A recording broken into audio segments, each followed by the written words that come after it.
Good afternoon, TEDx. How's everyone doing? Yeah? Everybody's had a little bit of coffee, a little bit of caffeine, so I'm going to take you on a journey now, and I'd like you to come with me. If everybody could close their eyes, and imagine that you are going to the supermarket.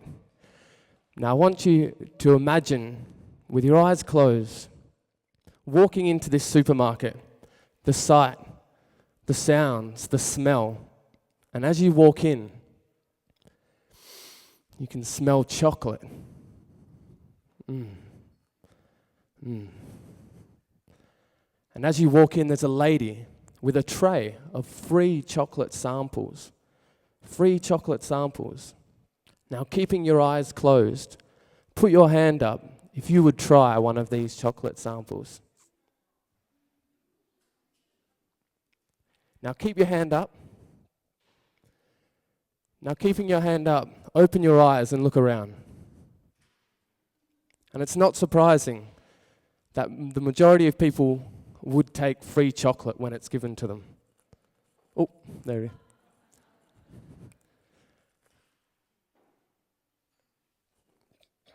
Now I have to ask you, were you hungry when you walked into the supermarket? Or did you have a craving for chocolate? Or did you just smell something or see something that you knew you would enjoy? And you took it because it was free and it was so accessible. My name's Kaurna, and I'm from Australia. I'm a singer-songwriter and a musician, and I've been writing, recording, and producing music for almost 10 years.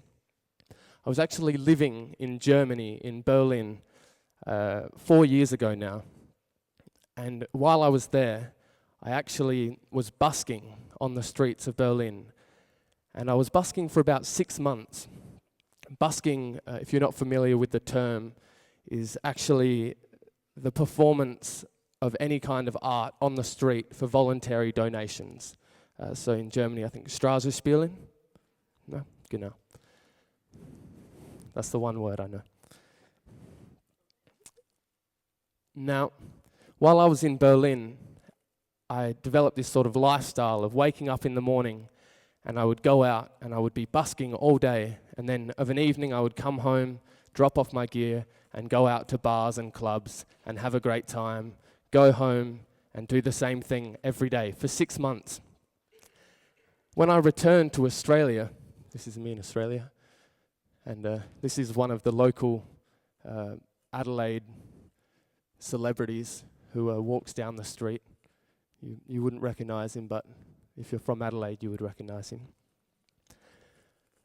And I observed during this time, I recognized that after a year of living this lifestyle, I was actually gaining quite a bit of momentum and a lot of success. And so that was 4 years ago. This year, I'm back in Germany, and I'm back in Belgium and France and the UK, and I'm playing about 60 shows at festivals and in venues. So I'm going to talk about how artists are achieving success through the art of busking. I'd like to ask you one more question. Put your hand up if you enjoy art or music or theatre or circus or any kind of visual art. Oh, not surprising. Now, I want you to think a similar scenario to the first one, but you're walking down the street and you can imagine the sights and the sounds and the smells. You're walking down the street and there's an artist on the street creating music or theatre or circus.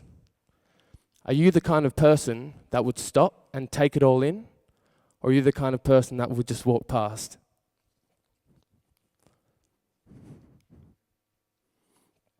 What I recognized in my time playing on the streets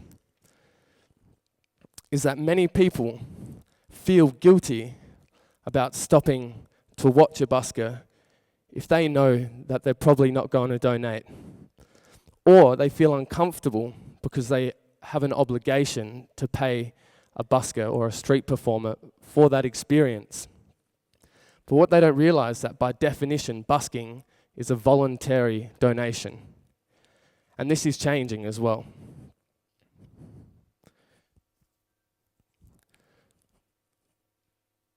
Let's go to the next one.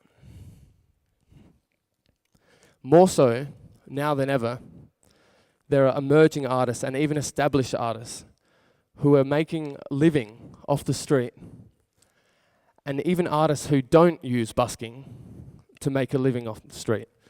They're using their art as a promotional tool to gain audiences and exposure instead of using it to make a living. From this, I've heard Tracy Chapman, George Michael, you might have heard of them, Bruce Springsteen, Rod Stewart.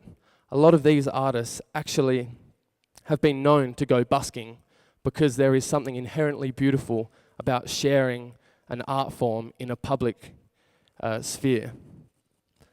I found personally that you can gain great opportunities from busking. Like I said, I've built up a fan base in Germany and in Belgium and in France, and now I have the opportunity to come over here and play festivals and performances, and that's only in 4 years. Tracy Chapman and George Michael actually began their professional music careers by being busking on the street. And we can tell that in the music industry, there are so many independent artists having success with social media like Instagram, YouTube, Facebook, all of these great promotional tools. Busking is also being utilized by so many emerging artists. And because of this, the amount of talented buskers on the street has increased tenfold. Buskers are using it to promote their albums or promote their album releases, their touring, or even shows in a country.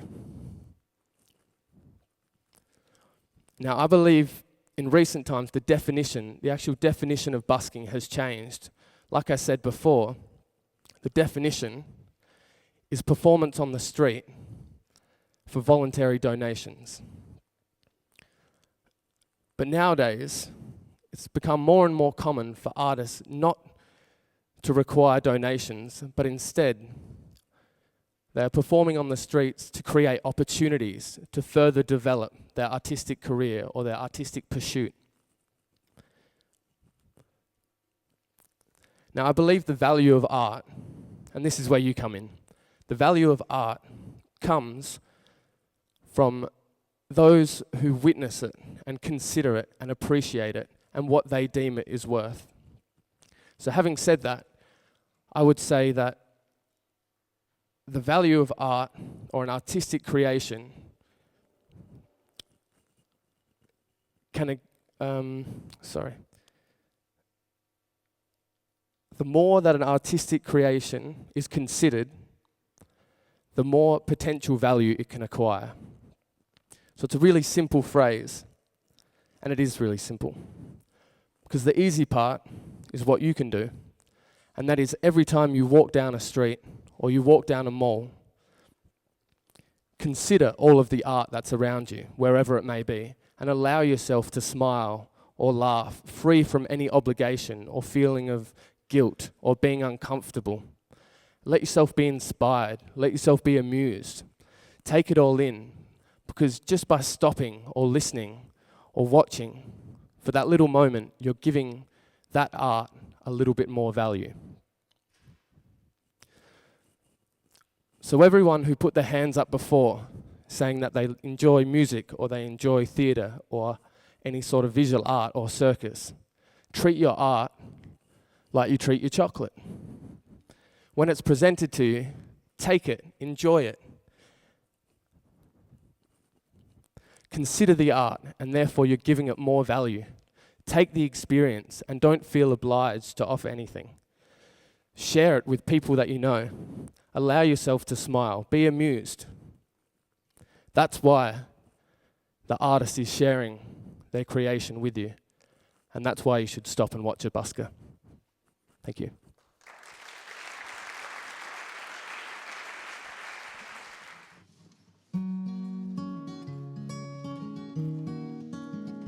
So I'm going to do a song of mine, and it's a song called Leave a Letter, and don't feel obliged to listen. But it's actually a song about the mourning of death and the celebration of life.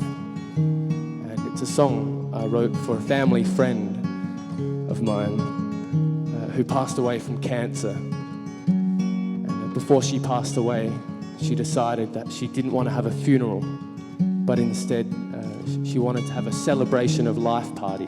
And I remember going along to this party, and there was a bowl of paper or little letters, and you could write a special moment that you shared with her and throw it into the fire and watch it burn up into the sky and watch the ashes fall into the ground.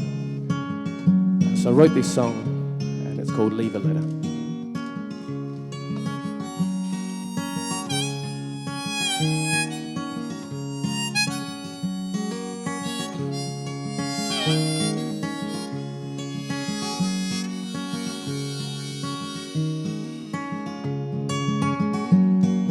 I hope you won't be mourning and speak through tears of my name. I hope and trust you remember all we had down memory lane.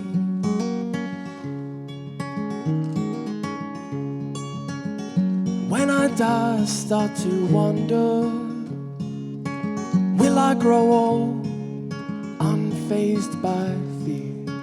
If so, I'll go with grace to the grave. And no, no, there will be no tears.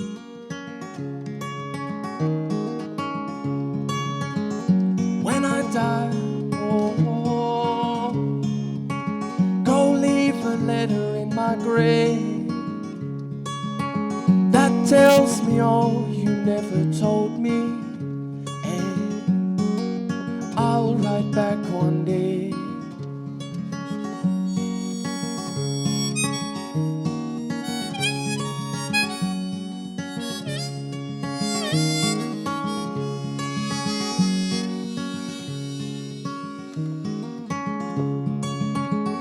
When I die, please go collecting all the lies that I have told, and you'll tie them to stones that are sinking to waters dark and cold. Yeah, yeah.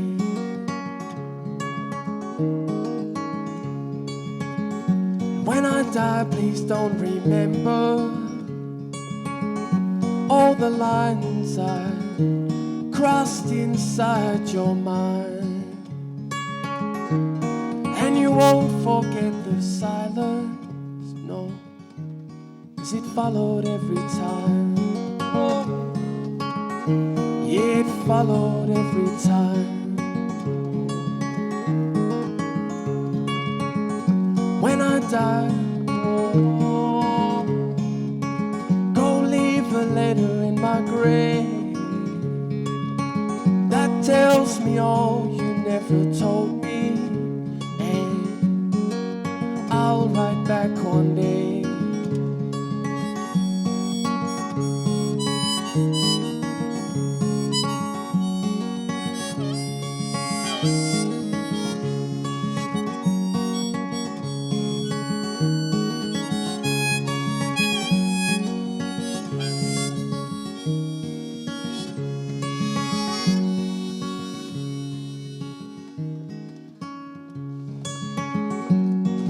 I don't show my children the grave they dug to keep me all alone, and tell them not to stand above me, 'cause I'm not there.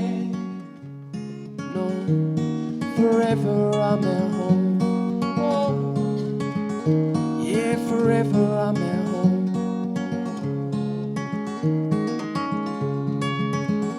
When I die, oh,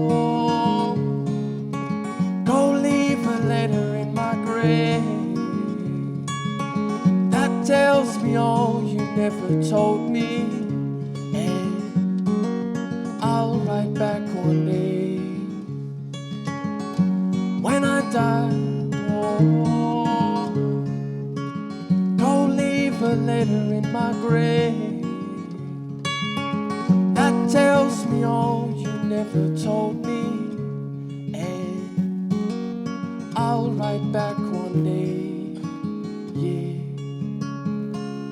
yeah.